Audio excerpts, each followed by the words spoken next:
Welcome to the Deep Dive. We're here to fast-track your understanding of some really pivotal, sometimes quite challenging research that's shaping global affairs. I'm Kelly. And I'm Griff. Today, we're diving into something that feels, well, almost contradictory. It's this idea that the very things we often associate with progress, modernity, the push for democracy, rule by the people, can actually generate some of the most brutal forms of conflict we see today. It's a really crucial point, and yeah, it often runs counter to our gut feelings. I mean, we generally live with this narrative, and it's mostly right, that the world has gotten statistically safer since the Cold War ended. Right. Fewer big wars between states. Exactly. But if you zoom in, if you look specifically at the world's lowest income societies, the picture gets, well, it gets complicated and often quite dark. So we're forced to consider that maybe some of the tools we've championed, like, holding elections, might actually become volatile, even dangerous. If the proper framework isn't there to support them, yes. Yeah. That's the core tension we need to explore. Okay, so that's our mission for this deep dive. Pulling together the research that really details this collision point. How do elections, these persistent ethnic divisions and state fragility, how do they all intersect in the world's most vulnerable economies? And to do that, we're grounding our discussion in two really essential pieces of scholarship. Yes, we should name those up front. We're drawing heavily from excerpts from Paul Collier's seminal work, Wars, Guns, and Votes. And also Michael Mann's really unflinching analysis in his book, The Dark Side of Democracy. Both essential reading for understanding this landscape. Absolutely. And maybe just to set the broader context first, Collier's analysis using the armed conflict data set is vital here. Yeah. This tracks conflicts with over 1,000 deaths a year. Okay. And he points out that, yes, the total number of violent conflicts, big wars, small conflicts, all of it, it peaked dramatically around 1991. Right after the Cold War. Precisely. And the trend since then has been generally downward. Rich nations, they almost never fight each other anymore. Middle-income nations, war has virtually disappeared for them too. So the overall picture is safer, statistically speaking, but the conflict that remains, it's concentrated, isn't it? It shifted entirely. For the decades leading up to 91, conflicts were spread out. But now, the conflicts plaguing what Collier calls the bottom billion societies, they've been uniquely persistent. And that persistence is the real kicker. It's the key distinction, absolutely. An international war, historically, might last, what, a couple of years? Something like that. A civil war, though. Yeah. The average is more than 10 times as long. They become these defining generational tragedies. Just grinding on for decades. And the hope, of course, the big hope, was that shifting towards democracy, holding elections, would resolve these internal fights peacefully. But the evidence, well, it suggests the transition itself is often the moment of greatest risk. Okay, that's a sobering starting point. Let's dig into why. So, let's start with Michael Mann's core argument from the dark side of democracy. And it's a tough one to swallow, really. He says murderous cleansing isn't some throwback, some relic of ancient tribal hatreds. No, he argues it's fundamentally modern, an ugly feature of modernity. How so? What makes it modern? He argues this extreme violence pops up specifically when modern people, modern populations, are trying to achieve rule by the people, a very modern idea, right? Okay. But they're doing it in environments that are bi-ethnic, where you have two distinct, often competing groups living in the same territory. Ah, so the quest for popular rule hits this ethnic fault line. Exactly. And that modern quest immediately forces this split in meaning, this fracture in the very definition of the people. The word itself breaks. It does. On one side, you've got the demos. That's the people of the democracy, right? The citizens defined by borders, constitutions, laws. The political definition. Yes. But then you also have the ethnos, the ethnic group, the community defined by shared culture, language, maybe ancestry, the group that feels it is the true organic nation. I see. So two competing ideas of who the people really are. And when ethno-nationalist movements try to claim the state for their specific ethnos, they're basically trying to create a democracy just for them. Which means excluding others. Inevitably. It leads down the path of exclusion, marginalization, or in the worst cases, violent cleansing of the other group. Mann sees it as this toxic shadow cast by the modern drive for national self-determination. Wow. Okay, so that philosophical split, that tension between demos and ethnos, really sets the stage for what Paul Collier talks about in Wars, Guns, and Votes. His concept of democracy. Yes, democracy. He argues that the big political change we saw spread across the globe wasn't necessarily genuine democracy. It was often just the adoption of elections. And those two things are definitely not the same. Not at all. Far from it. Proper democracy, real democracy, needs much more than just a competitive vote. It needs robust institutions holding things together. Like what specifically? Well, first, you need rules for how politics is conducted. And crucially, rules that are enforced. If someone cheats, they actually get punished, maybe disqualified. Okay, real consequences. And second, maybe even more critical in these really fragile places, you need strong checks and balances, things that genuinely limit the power of whoever wins the election. So the winner can't just use the state to completely crush the losers. Exactly. The defeated side needs to feel safe, needs to know they can compete again next time. Without those limits, the election stops being just about policy or who governs. It becomes existential. Precisely. If you lose, you might not just lose political power. You could lose your security, your job, maybe even your life or your community's safety. When the stakes get that high. Then the rules go out the window. The contestants are driven to extremes because for them it feels like a life or death fight. And the result, Collier argues, is this inherently volatile, dysfunctional system, democracy. What really struck me reading Collier was this research gap he and Dominic Ronner found. You'd think the link between introducing democracy and political violence would be, heavily studied. You would. But it was almost completely untouched. He calls it terra incognita, unknown territory in social science.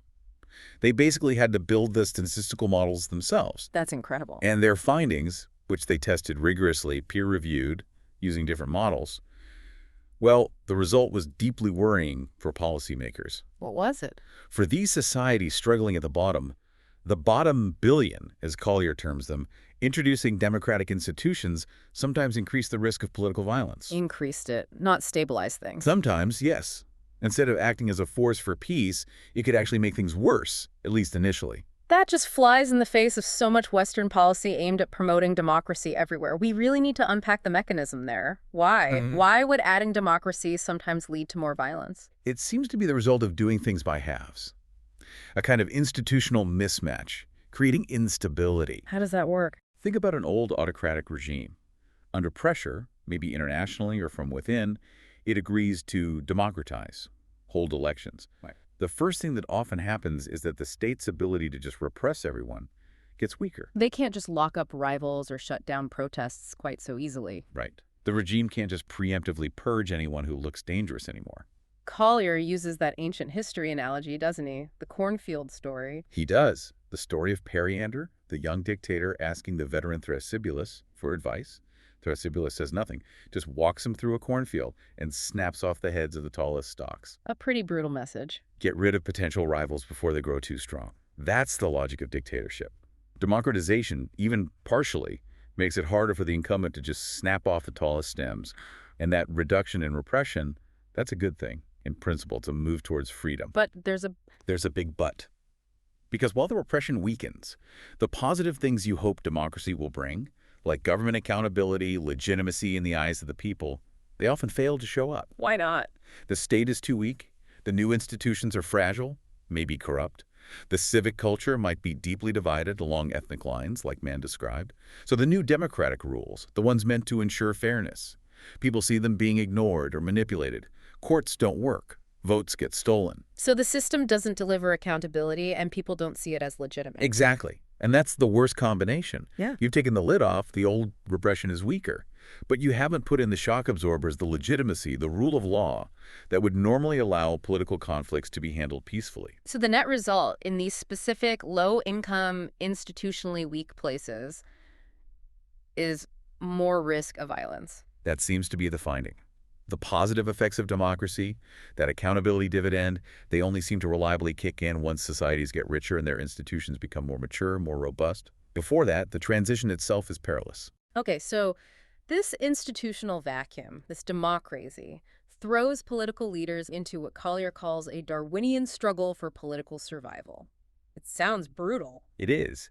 And when the stakes are that high, life or death essentially, the incumbent leader facing an election, maybe an old autocrat trying to hang on, has a whole menu of options. But trying to actually govern well, that's usually way down the list. Option one, good governance, the one everyone hopes for. Right. improve the economy, deliver public services, win re-election fair and square. But think about it from the perspective of that autocrat.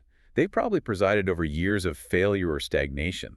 The opposition is probably really energized. So suddenly becoming a great governor seems like a long shot. It's a radical change in style, and it's highly uncertain if it would even work in time.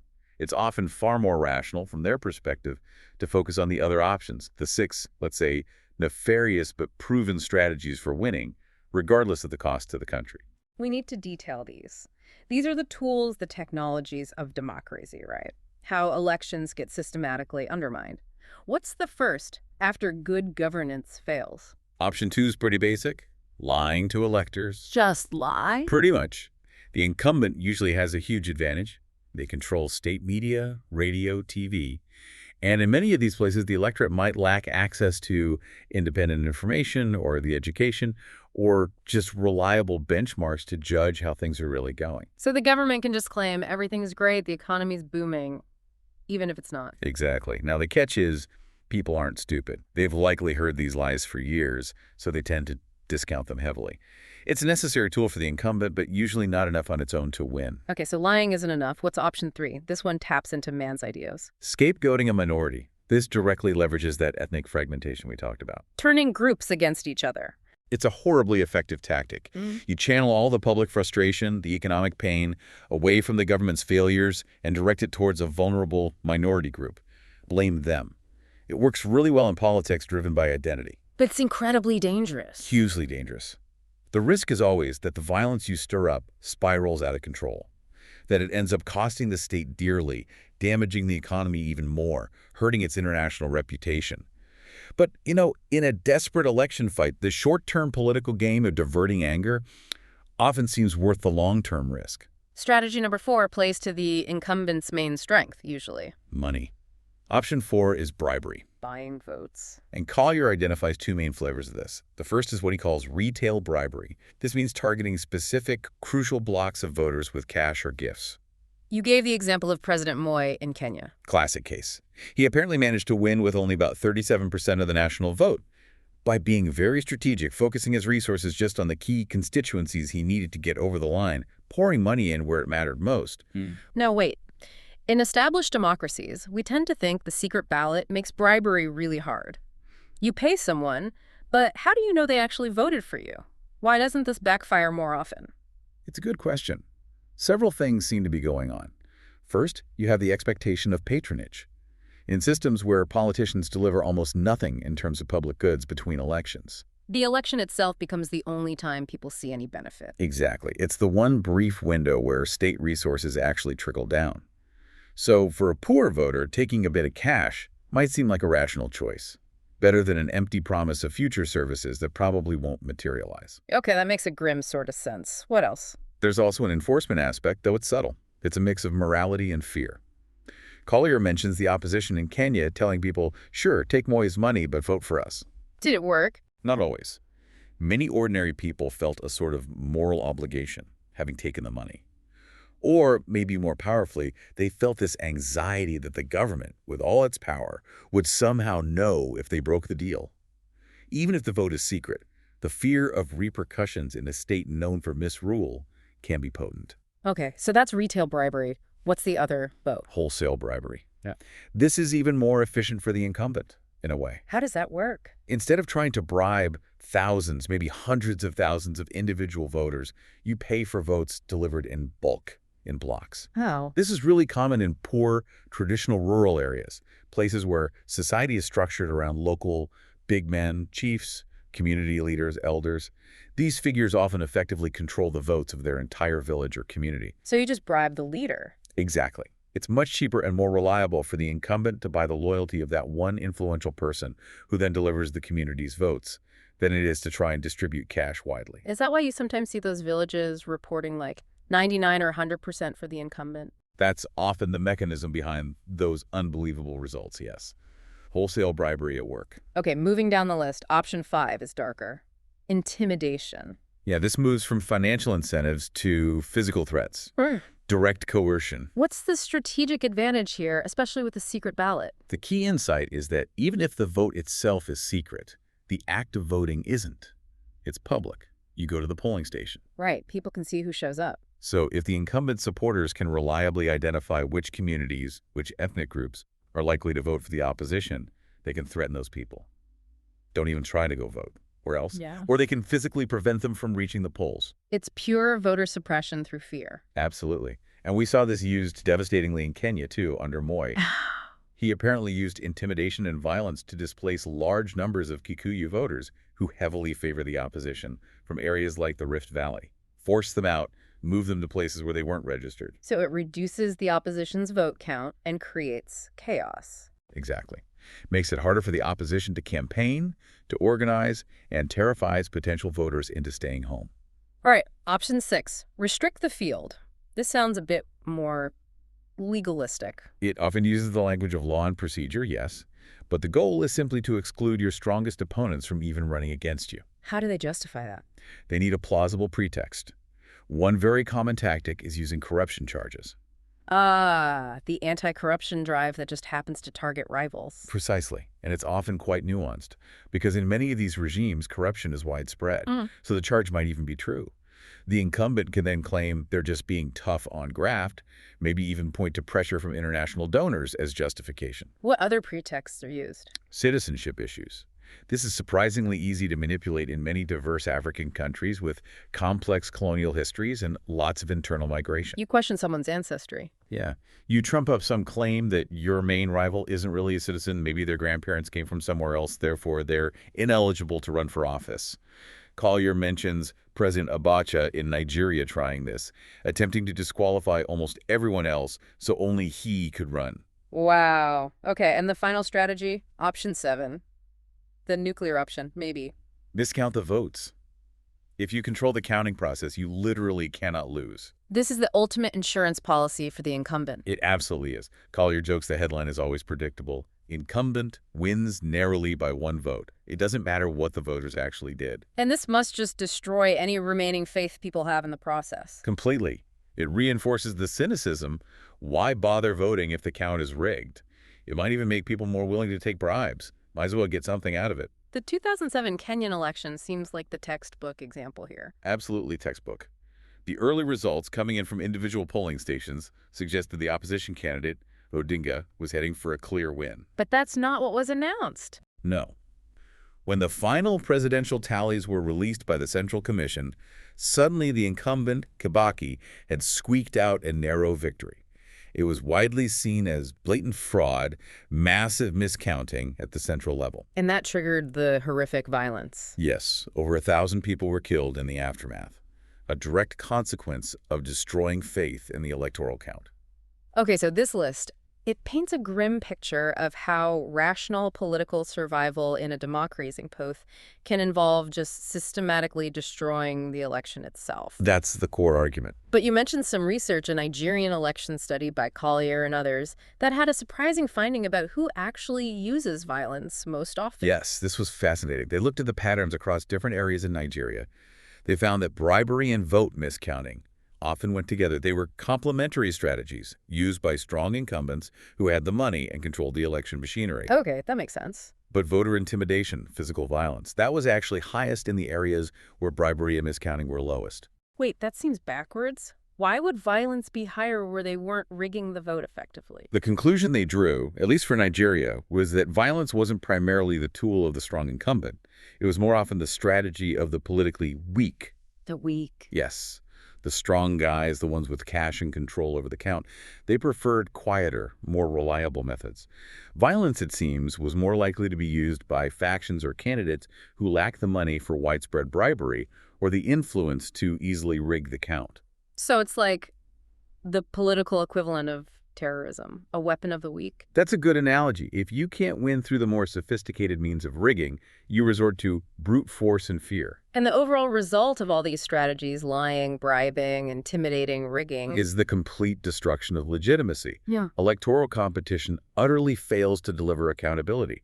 The opposition doesn't look at the results and say, okay, you won fairly, you have a mandate. No, they say, you cheated. Exactly, you stole it. And that provides the immediate, ready-made justification for them to reject the outcome and resort to violence themselves. The whole system just feeds instability and conflict. We've really established how high the stakes are in these political contests when the rules don't work. Now let's dig deeper into one of the root causes making everything so fragile: ethnicity. Right. We mentioned Michael Mann saying that murderous cleansing needs more than just difference. It needs a hierarchy, some story of exploitation to fuel the fire. That narrative of grievance is crucial, yes. But the question is, why are these ethnic loyalties often so incredibly powerful in low-income societies? So powerful they seem to overwhelm everything else, like policy debates or judging government performance. Why is it always about tribe over nation? Collier offers a really interesting perspective on this in Wars, Guns, and Votes, rooted not just in history or culture, but in basic economic necessity. He argues these strong ethnic bonds actually started as a kind of insurance. That's the core of the theory, yeah. Think about life in a traditional rural subsistence society. It's incredibly precarious. One bad harvest, one serious illness, and you and your family could starve. You desperately need some kind of safety net. You need insurance. But formal insurance, like we have, runs into a big problem in that context. The moral hazard problem. Meaning, if I know I'm insured against crop failure, maybe I don't work quite so hard on my fields. Exactly. How does the insurer know you didn't just slack off? But, Collier argues, a tight-knit local ethnic community can solve this problem. Oh. Through constant community observation. The intimacy, the gossip, the fact that everyone knows everyone else's business. The nosiness factor. Basically, yes. Okay. It allows the community, which acts as the insurer, to monitor its members. They can see if you're genuinely working hard and just had bad luck, or if you're being lazy. This makes mutual support feasible within the group. So ethnicity became the most reliable basis for trust and collective action, for that essential catastrophe insurance. Forging these incredibly powerful inward-looking bonds, loyalty was primarily to your ethnic group because that's who you relied on to survive. Okay, so these loyalties aren't just irrational historical baggage. They're rational survival strategies born from harsh necessity. They absolutely are, or at least they originated that way. But the consequence is, when you drop modern electoral competition onto a diverse society structured like this, the politics gets completely contaminated by ethnicity. it does. Discussions about actual policies, should we build more roads, improve schools, get drowned out by identity politics, who gets what? Is our group benefiting? Loyalty is fundamentally to the tribe, not to the abstract nation state. And we even have hard evidence that playing the ethnic card works for politicians, don't we? The Benin experiment. Yes, that study by Leonard Wanchikon is remarkable. Truly a feat of social science. He actually convinced politicians running for office in Benin, Real politicians. real campaigning politicians, to randomly vary their campaign messages in different places. What messages did they test? They tested two core approaches. One was a message promising good national governance, benefiting everyone. The other was a message promising explicit ethnic favoritism. I'll look after our group. And they agreed to randomly assign these messages. Wow. What did the results show? When they analyzed the voting data, the finding was stark. The message promising ethnic favoritism was significantly more effective at winning votes than the message about good national governance. So appealing to the tribe worked better than appealing to the nation. Unfortunately, yes. What Collier calls the politics of the gutter seemed to deliver better results for the politicians in that context. And this preference for ethnic favoritism, it must reflect something deeper about trust, right? People just don't trust outsiders. That's the fundamental issue. Collier highlights experimental evidence backing this up. Abigail Barr's work in rural Zimbabwe is a powerful example. What did she do? She used economic games, Yeah. trust games in different villages. Some villages were ethnically homogenous, everyone from the same group. Others had been mixed due to resettlement programs. So she could compare. Exactly. Controlling for other factors like income, her results showed consistently that the more ethnically mixed villages had lower levels of trust, as revealed by how people behaved in the games. Trust flowed easily within ethnic lines, but was much weaker across them. And this trust gap has huge consequences for building a functional state, especially public services. Absolutely. Think about taxation and public spending. Why would you willingly pay taxes if you suspect the money will mostly benefit schools or clinics in areas dominated by an ethnic group you don't trust, maybe even see as a rival? You feel like your money is going to them, not us. Which is why Collier argues ethnic diversity tends to reduce the productivity of public capital. There's less buy-in, less willingness to contribute to shared goods, less trust in fair distribution. Okay, that sounds incredibly pessimistic. Is there any upside to diversity in these fragile economies? Thankfully, yes. And this is a really important nuance Collier brings out. While diversity might hinder public goods provision, It helps in the private sector. the evidence suggests it significantly boosts productivity in the private sector. Diverse teams, diverse firms tend to be more innovative. Why is that? Because diversity brings a wider range of skills, experiences, perspectives, ways of thinking. While diverse teams might sometimes have more friction, they are often better at problem solving and coming up with new ideas than homogeneous groups where everyone thinks alike. So diversity is bad for government efficiency, but good for business innovation. That's what Collier's estimates suggest, though he cautions the data is precarious. It's a fascinating trade-off. Ethnic diversity seems to lower the return on public investment, but increase the return on private investment. Which puts a huge burden back on political leadership, doesn't it? You need good leadership to manage the downsides of diversity while harnessing the upsides. Precisely. You need political cohesion to get the public benefits. And this leads to Collier's brilliant natural experiment comparing Tanzania and Kenya. Two neighboring countries, similar geography, similar colonial history in ways, but vastly different paths after independence. It's a stunning contrast, showing just how much leadership choices matter. Let's start with Tanzania, under Julius Nyerere. Nyerere, famous for his, well, somewhat flawed socialist economics, but he was a political visionary when it came to nation building. His absolute priority was creating a Tanzanian identity first, before even focusing on state building. how did he actually do that? What were the specific steps? It was quite systematic and deliberately aimed at overriding tribal loyalties. First, he relentlessly promoted Swahili as the single national language. Everyone had to learn and use it, Creating a common tongue. unifying communication and identity. Second, and absolutely crucial, he took control of the primary school curriculum. He deliberately inserted a heavy dose of Tanzanian history and civics, teaching children from day one to see themselves as Tanzanians first. Indoctrination, in a way. You could call it that, but aimed at national unity. Third, politically, he initially discouraged multi-party competition, fearing it would just become tribal warfare.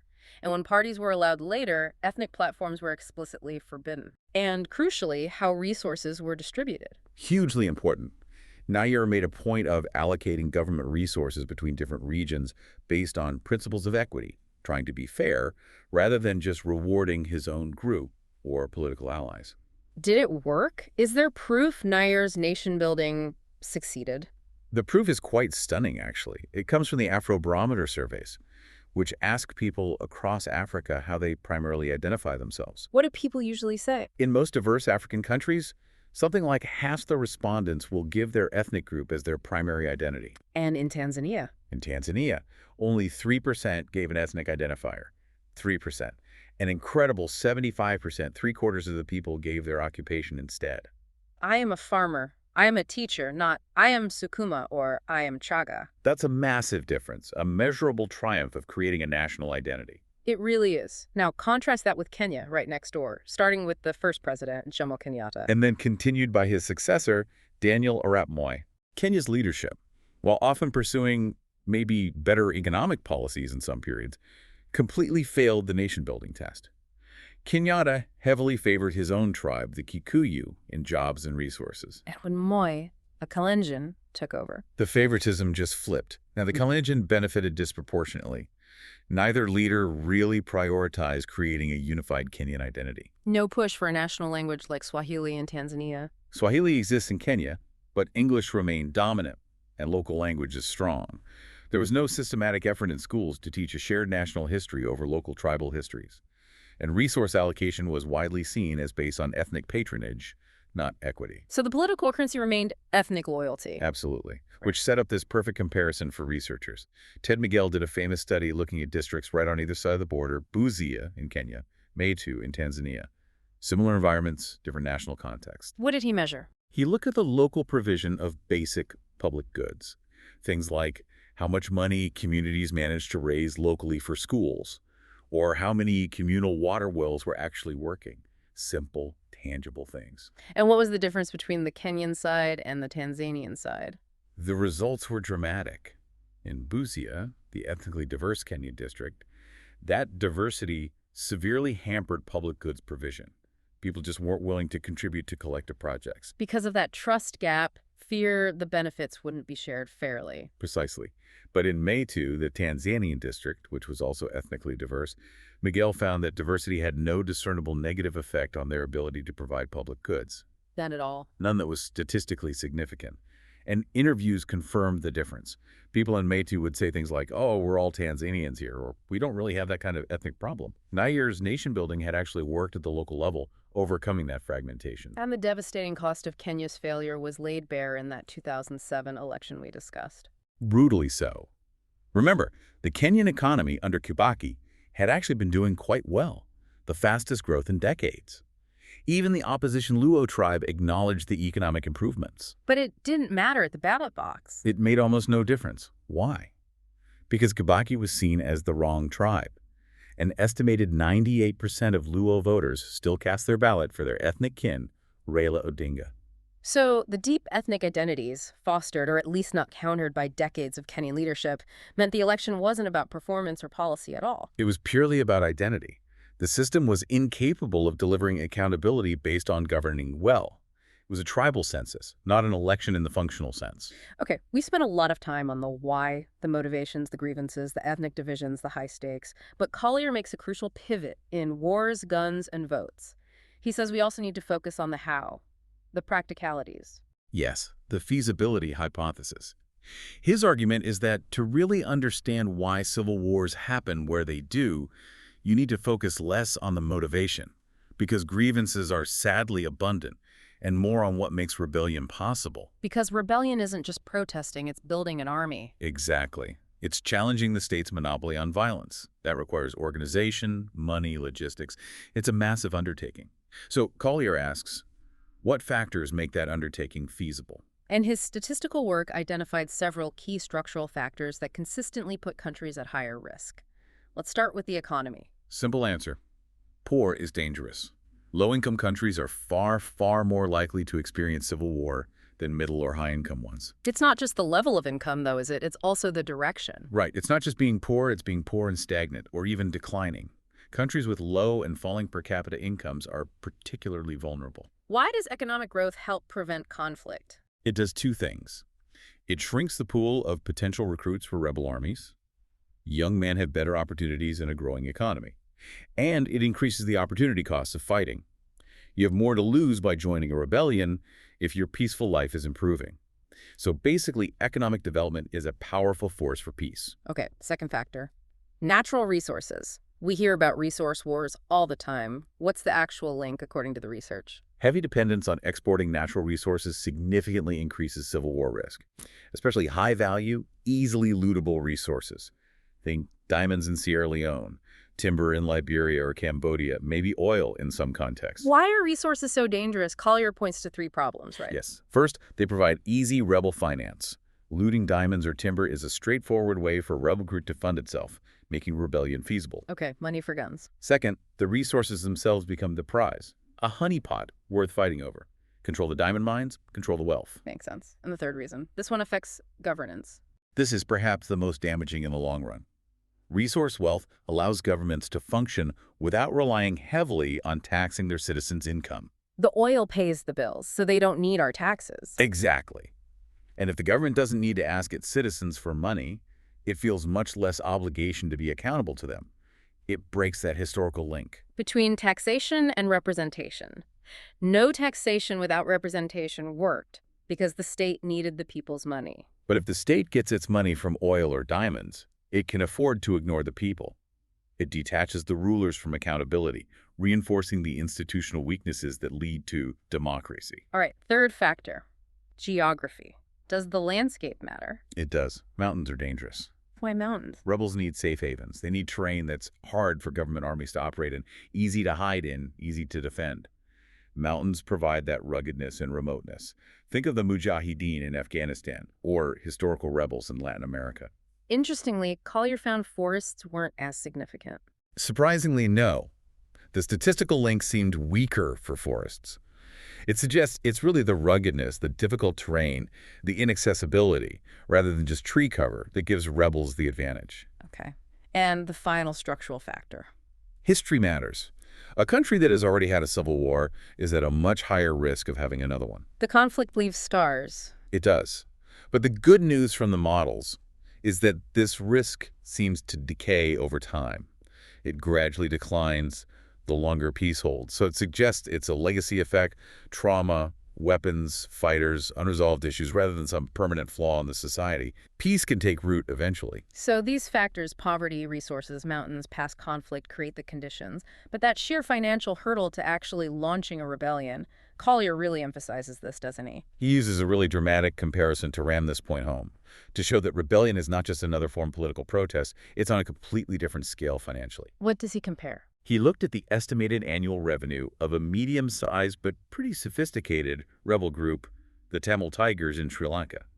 They weren't primarily funded by oil or diamonds, mind you. And their revenue was? Around $350 million a year, a huge sum.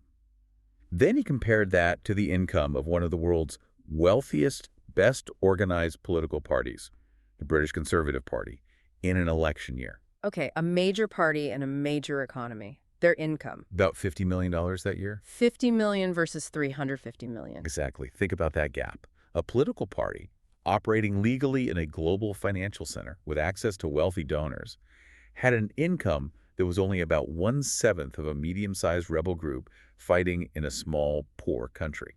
That really puts it in perspective. The organizational and financial capacity needed for war is immense. It's what Collier calls a cliff face, a massive barrier. Most groups that might want to rebel simply cannot overcome that financial and organizational hurdle. They can't raise the money, build the logistical networks, sustain an army. So feasibility is a real constraint. But when that constraint is overcome, when civil war does break out, the costs are just astronomical. How does Collier try to quantify that? He estimates that a typical civil war in one of these bottom billion countries costs the society the equivalent of about 2 full years of its national income. 2 years of GDP wiped out. Roughly. For a typical country in that group, that's around $20 billion. But he stresses, and this is crucial, that even that huge number is likely a gross underestimate. Why is 20 billion too low? Because of who bears the cost. Yeah. The people suffering most in these wars are already the poorest, most vulnerable people on the planet. Losing $1 means vastly more to someone living on the edge of survival than it does to someone well off. The human cost, the welfare cost, is far higher than the simple dollar figure suggests. And the damage isn't just contained within the country's borders, is it? There are global spillover effects. Absolutely. This isn't just their problem, it affects everyone. Collier highlights 3 major global externalities. First, crime. How does civil war breed crime? The breakdown of the state creates lawless zones. These areas develop a kind of comparative advantage in international criminal activities. He cites figures suggesting about 95% of the world's hard drug production, heroin, cocaine, is concentrated in countries currently in civil war or just emerging from it. Wow. 95%. Okay, what's the second spillover? Disease. Civil wars cause massive refugee flows, displacement, and the complete collapse of public health systems. This creates ideal conditions for infectious diseases to spread rapidly, often across borders. Potentially triggering wider epidemics? It's a serious risk. Collier even mentioned speculation that the breakdown of society during conflict in Central Africa might have played a role in the initial emergence and spread of the AIDS virus. A chilling thought. And the third externality? Terrorism. Failed states, areas where there's no effective government control, are perfect safe havens for transnational terrorist groups. Like Al-Qaeda in Afghanistan. Exactly. Afghanistan under the Taliban was the classic example. And later, groups like Al-Qaeda started relocating operations to other failed states, like Somalia. They need territory beyond the reach of effective governments. So the argument is that these spillovers, crime, disease, terrorism, make civil wars in poor countries a threat to global security. Precisely. It demolishes the old idea that what happens inside a sovereign state is solely its own business. When a state collapses into civil war, the consequences ripple outwards and affect us all. Okay, so given these huge internal costs and these dangerous global spillovers, there's a strong case for the international community to get involved, right? To try and stop the fighting and rebuild afterwards. A moral case and an economic case, definitely. Let's look at one of the main tools for this, United Nations peacekeeping operations. Do they actually work? The blue helmets. The evidence on peacekeeping, based on quantitative studies Collier reviews, is surprisingly positive. Maybe more positive than the headlines often suggest. Really? What does the data show? After controlling for lots of other factors, The research finds that spending on peacekeeping operations strongly and significantly reduces the risk that a country slides back into civil war after a peace deal. So it helps make peace stick. It seems to. It provides that crucial security guarantee during the fragile first decade after the fighting stops, which is when the risk of recurrence is highest. It genuinely seems to work. Okay, if it works, is it cost-effective? Can we put a number on the return on investment for peacekeeping? Yes. And Collier provides what he calls the punchline number, which is pretty compelling. The estimated cost-benefit ratio is better than 4 to 1. 4 to 1, how does that break down? He calculates that spending about $100 million a year on peacekeeping in a typical post-conflict country, sustained over a decade, reduces the risk of that country falling back into war by about 21 percentage points. Okay. Now, if you remember, the average cost of a civil war is around $20 billion. That 21 percentage point risk reduction translates into preventing about $4.2 billion in expected future costs. So you spend $1 billion over 10 years, $100 million by 10, and you get back over $4 billion in benefits from avoided conflict. That's the calculation. Yeah. It suggests peacekeeping is actually a remarkably high return investment in global security and development. Was this finding accepted by others? Yes, it was convincing enough that a panel of top economists, including Nobel laureates, for the Copenhagen Consensus Project in 2008, endorsed peacekeeping as a sound investment, offering good value for money. Beyond just security, though, the country needs to recover economically. That's the only real long-term exit strategy. How does foreign aid help in that incredibly difficult post-conflict recovery phase? Aid plays several roles, but one critical, maybe less obvious one, is helping the new government manage the economy and specifically fight inflation. Inflation, why is that such a big post-conflict problem? Think about what happens during the war. The government's tax revenues collapse because the economy is destroyed, but its military spending usually skyrockets, maybe doubles. How do they pay for the war then? They often resort to the printing press. Just print money to pay soldiers and buy weapons. This inevitably leads to high inflation, sometimes hyperinflation. It's like a hidden tax on everyone holding the currency. And people lose all faith in the local money. They start using dollars or whatever they can get. Exactly. So the post-conflict government inherits this disastrous situation.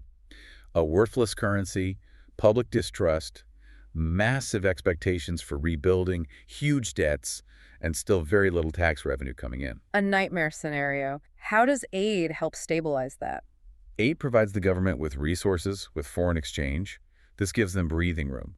It means they don't have to rely so heavily on printing money just to function. It allows them to exercise some fiscal restraint. Which helps rebuild confidence in the currency. Slowly, yes.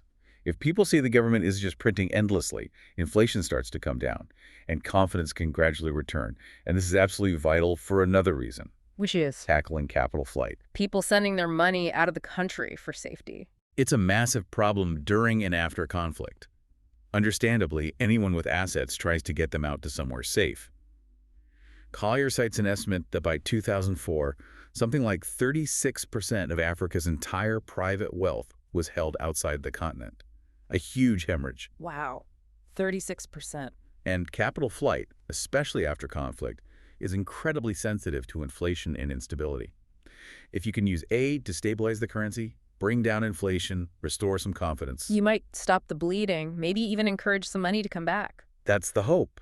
Reversing that capital flight is essential for long-term recovery. Aid, by enabling fiscal stability, plays a key role in making that possible. Okay, let's shift to a really disturbing finding. Collier reports about military spending by the post-conflict government itself. Not peacekeeping forces, but the national army. Yes, this result is deeply counterintuitive, perverse even. What did the research find? They looked at post-conflict countries, controlling for the level of risk, the presence of peacekeepers, and other factors. And they found that higher military spending by the new government was associated with a significantly increased risk of the country sliding back into civil war. Wait, the government spending more on its own army made conflict more likely, not less. That's what the data showed. It didn't seem to deter rebels, it seemed to provoke them. Why would that be? The likely interpretation is about signals. When a post-conflict government, often lacking broad legitimacy, starts spending heavily on its military, the former rebels and rival groups don't see it as defensive. They see it as the government tooling up to suppress them, to consolidate power by force. It signals aggressive intent, not security. Exactly. It triggers fear, maybe a preemptive arms race by opposition groups, and makes renewed conflict more likely. It suggests the government is choosing coercion over reconciliation. Speaking of reconciliation, let's turn back to Michael Mann's analysis on the limits of international justice after conflict. Things like war crimes tribunals, the International Criminal Court. Why is achieving justice so difficult? Mann raises some really critical points. First, these international courts, by necessity, have to operate on an elite theory of crime. They can only prosecute a handful of top leaders, a Milosevic, a Taylor. But the actual killing was done by thousands. Tens of thousands, often. This necessary selectivity prosecuting only a few inevitably creates a feeling within the broader community from which the perpetrators came that the justice is victor's justice, that it's biased, politically motivated. Which actually gets in the way of reconciliation between the groups. It can, yes. It can reinforce group divisions and resentment rather than promoting healing. And Mann also questions the deterrent effect, right? Would the threat of the ICC have stopped Hitler? Probably not. Leaders who are ideologically driven or who are playing for the highest possible stakes, total power or total destruction, are unlikely to be deterred by the distant threat of a future trial. If they lose, they might be killed anyway. If they win, they expect impunity. So this brings us to that fundamental clash Mann highlights between the goals of justice and reconciliation. They often pull in opposite directions. Pure justice, in a legal sense, should be blind to politics. It demands accountability for all crimes, mass trials, long sentences, maybe huge reparations paid by the perpetrators or their community to the victims. But reconciliation is inherently political. It requires compromise, maybe amnesty, forgiveness, finding ways for communities that have committed atrocities against each other to somehow live together again. And in desperately poor countries, like Rwanda after the genocide, the demands of pure justice, like mass reparations from Hutu peasants, are often just impossible to implement. They have nothing to give. So the political need to rebuild the state and society often overrides the legal imperative for full accountability. That's the tragic dilemma. Achievable justice is often very limited and might conflict with the need for political stability and reconciliation. Okay, so if elections fail to provide accountability, democracy, and international justice has limits, how do you hold leaders accountable in these fragile states? This brings us back to Collier's most radical proposal. The International Coup Compact. It sounds provocative, and it is. What's the core problem he's trying to solve? He observes that in many of these countries, the president isn't really afraid of losing an election. They can rig it. What they are genuinely afraid of is being overthrown in a military coup. That's the real threat to their power. Okay, coups are the real check on power, however illegitimate. So Collier asks, can the international community somehow harness this existing, albeit dangerous, mechanism? Can it provide a guidance system to turn the coup from a purely destructive event into something that might actually enforce better governance? How on earth would that work? How can the international community guide a coup? The core idea is to offer a very powerful incentive, a carrot, to coup leaders. What's the carrot? Security. The big international players, the US, Europe, major powers, would agree on a compact. The deal would be, if a military coup happens against a clearly misgoverning autocratic leader, Okay. the international community won't automatically condemn and isolate the coup leaders. Instead, they will offer recognition and support, but only if the coup leaders meet strict conditions. What are the conditions? The main ones are, commit to holding genuinely free and fair elections within a reasonably short, fixed time frame. And, crucially, the coup leaders themselves must agree not to run as candidates in that election. They must be purely transitional figures. A temporary intervention to restore democracy. Exactly. And here's the kicker. If the coup leaders honor this promise, step down and allow clean elections, the international community guarantees their future security, protects them from being overthrown in a further coup by rivals later on. So the international community protects the good coup plotters. But how is this enforced? You mentioned it works backwards. Yes.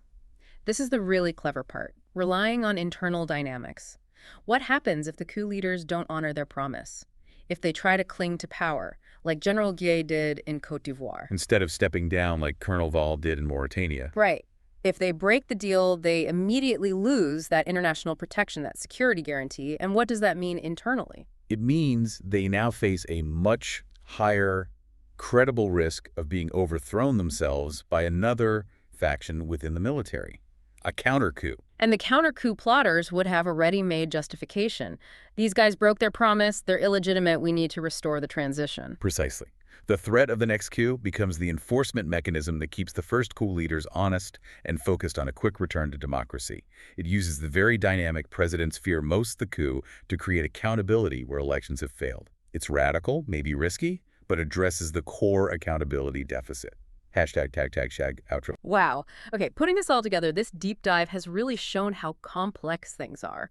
Modernity's big ideas, self-determination, democracy through elections, they really are two-edged swords, aren't they? They absolutely are. Without the right foundations, especially the rule of law, strong institutions, checks and balances, those elections can actually become flashpoints for violence. And leaders find it rational, even necessary for survival, to use these really destructive strategies, lying, bribing, dividing. Making the core challenge for these bottom billion countries how to manage that deep ethnic diversity while somehow building genuine accountability into fragile states.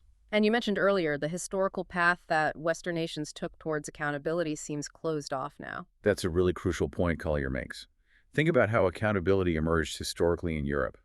It often followed a sequence. First came security.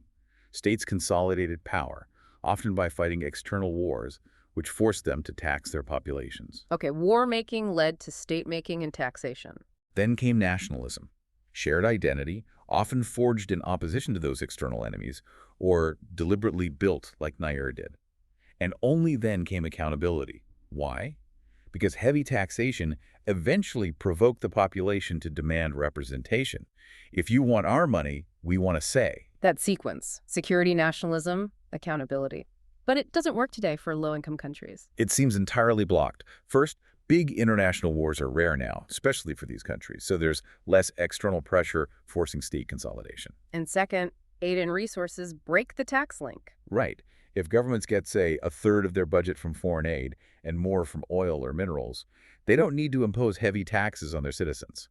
The average tax burden in these countries is often really low, maybe around 12% of GDP. Not high enough to make people rise up and demand representation in return. Exactly. The historical lever that forced accountability in the West is missing. So without that historical path, what's left? It sounds like the only options are these kinds of radical external interventions, like the coup compact idea. Or the incredibly rare emergence of a truly visionary leader, a nigh-rare figure, who somehow manages to build national identity and institutions from the top down, against all odds. And you had a final, quite sobering thought about leadership itself. Yeah, it's the idea that the quality of political leadership isn't just random chance. It's endogenous, as economists say. It's shaped by the system itself. Once a political system rewards corruption, ruthlessness, tribalism, once those become the winning strategies in that Darwinian struggle, then the decent, honorable, visionary potential leaders often get driven out. Or they choose not to even enter the fray. Bad politics drives out good politicians, like bad money driving out good money. It's the same principle, which means visionary leadership becomes inherently rare, precisely where it's needed most. It gets trapped by the very dysfunctional system it needs to change. And that leaves us facing this danger that Collier warns about. It's not like 1914 with clear enemies. It's more amorphous. It's the slow, grinding danger of state failure, of persistent poverty and violence that we risk ignoring, just like the world perhaps ignored the warning signs before past catastrophes. A really powerful and frankly quite concerning note to end on, but hopefully for you listening, this deep dive has equipped you to better understand these tangled relationships between ethnicity, democracy, institutions, and violence. To grasp that critical difference between the demos, the body of citizens, and the ethnos, the claimed ethnic nation. We hope you'll continue exploring these vital ideas, the challenges of nation building, the complexities of post-conflict aid, and the very real dangers when elections happen without the substance of democracy behind them.